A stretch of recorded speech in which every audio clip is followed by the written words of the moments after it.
How to fix Football Manager 26 crashing on Steam.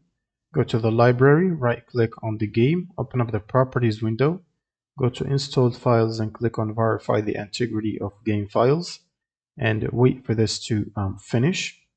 Once this is done, go to the General tab and then add the following command to launch options, -dx11, then close this window. Now you can close Steam and open up your GPU application.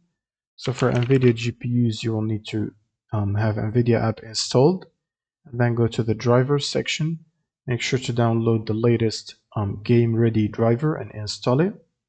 You can also try to hit the reinstall button if you have the latest one already installed. And when it's done, you can close the application. Then you'll need to open up your browser and download the latest redistributables, the 86 and the 64 version, both of them. Now, if you need to find them, you simply search redist in the browser and click on the first link, then scroll down to the second table, and then you can get them from here. And once you run the installer for these, sometimes you might find that it's already installed. In that case, just click the repair button, and that should repair the installation. And once you're done, you'll simply need to restart your computer, and then just after the restart, before opening the game, just run Steam as admin.